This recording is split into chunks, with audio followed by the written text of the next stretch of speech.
Can you tell me about these Japanese robots you were telling me about? Yes, very excited about this. Next year, they're releasing like the first consumer-based humanoid robot that has it has hands. The videos I've seen, it mostly just seems to like dance and stuff, but it has like a thumb and hands that seem to work really well, which means that it theoretically is going to be able to like go to your refrigerator, bring you a beer. Stab you to death in the night if someone hacks it. But yeah, these are coming out next year. It's like the very first wave of robots that are going to inhabit our homes within the next 20 years. When you go to someone's house, if they don't have a robot, it'll be the same thing as like not having a refrigerator or a VCR in the 80s. Like you go over to your friend's house, it's like, oh, my remote has a cord on it that goes to the TV. Mine doesn't, nerd. And so little kids will be going over, the fucking plastic dude will come out. Hello, Steve. That's it. Want a beer? And it'll do it all fucked up, but everybody will be like, "We've got a robot." Does it seem? Is it like now that we've gotten to the bottom of the pedophilia thing and how that so part of it like this self-destructive impulse we have, doesn't it seem like we're in a race against ourselves to create enough technology that we can finally get mad? Aren't we don't we all the movies that we write are about how fucked up it is that computers are smarter than us and how they're going to take over one day. But every dollar we spend, including on those movies, but more importantly, way more than on those movies, we spend on all these devices and all these things. At we really want, and this includes me. You want like artificial intelligence to happen. Well, yeah, it's I just read this very creepy thought experiment. I wish I could remember the name of it. It's somebody's Basilisk is the name of the thought experiment. But the idea is that did someone know this? Did you guys read this blog? Roscoe. Someone said that. Roscoe's Basilisk? It sounds like the best country song ever. Are you saying that into your muffled hands because you could? I'm totally saying muffled hands. I don't know very much about it. I'm sorry. Oh, okay. Well, so you don't want to come up and be the Roscoe's Basilisk expert? I mean, I'd really love to, but I bet you know more about it than I do, and I started talking about it in front of a room full of people.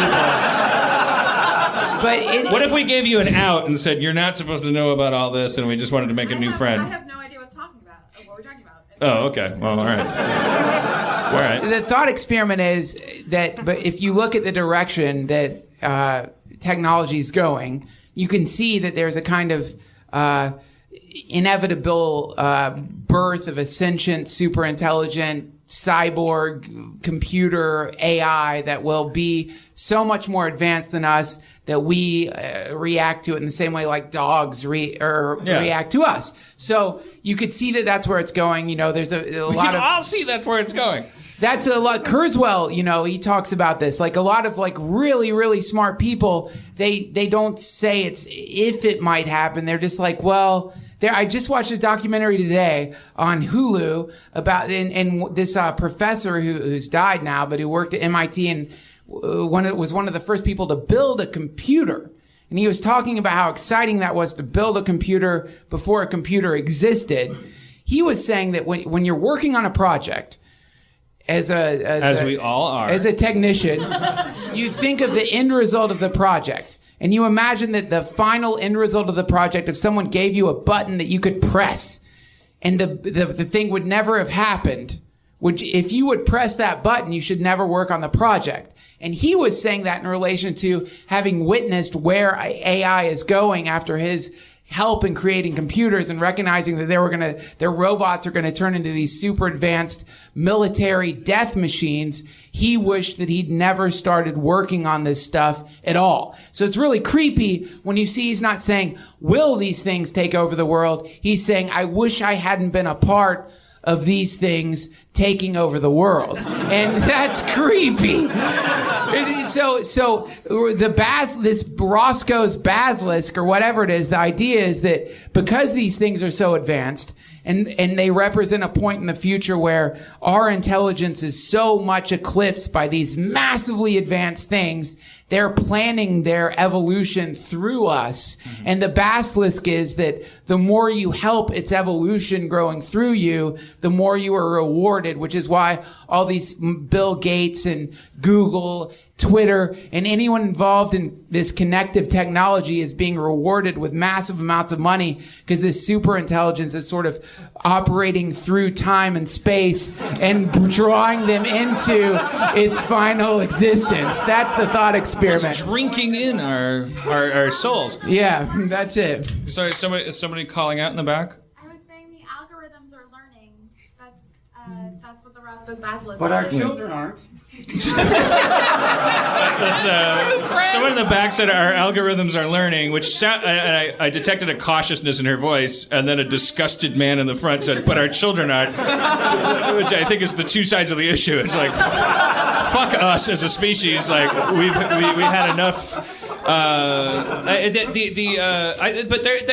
there's the one mitigating issue, which is like, what if this is like we have eyeglasses, we have alphabets, we have clothing, we have things that children are born into that are not we didn't modify our DNA to improve our species. We didn't, kids aren't born with less propensity for diabetes just because we've figured out how to balance it with insulin, and yet we've evolved because people whose lives we've saved, the condition of their lives we've improved, they can continue to reproduce. So there's another factor there. It's like, as human beings, we have halted genetic evolution, so we ensure as hell better increase memetic evolution. We have to, for the sake of our own survival, create a different way for us to evolve because we're so in love with ourselves and each other and such compassionate creatures that we're certainly not going to play Darwin's game anymore on a grand enough scale to be in the cosmos on schedule, because we fuck up the planet every with every man hour of work we put into the future. It's like it's like this video game where it's like we got to get off this thing, we think, and let it heal itself at least before it kills us all. Well, yeah, we think. That's the funny thing is, like, we think that our actions are based on some kind of free will.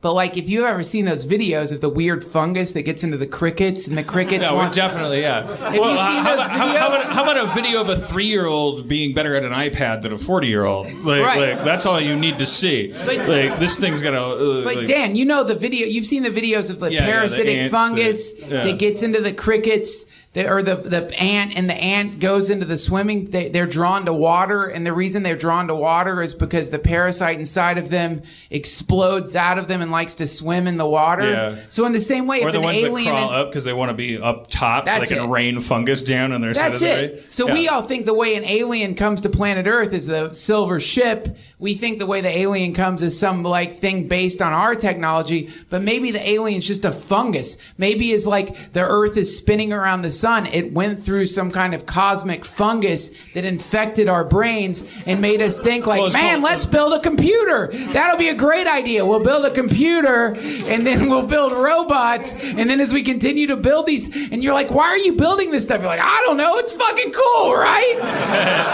Well, that cosmic fungus is called RNA. Yes. And it's the planet that's the organism that's being infested. So we're on the winning side. We're the fungus. Let's go. Because we're just in a stage of life. We make computers. Computers are our babies. We can be proud of them. They're going to kill us, but it's part of us. I don't think they're going to kill us. I think they're going to like treat us the way we treat dogs. Like, I think the first super advanced robots are just going to like comb our hair, massage us, rub oil into us. Because we'll tell them to, and we'll think that we'll think that we're like, oh man, good computer, and it's like rubbing us, and it's like, wait, this is what I do to my dog. Too late.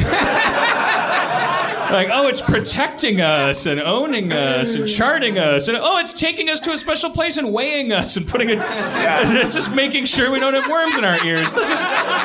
We have nailed this technology. Wait a minute. It seems a crime to not be having this conversation without. That was a lot of negative stacked up. It seems a crime to be having this conversation without Spencer Crittenden.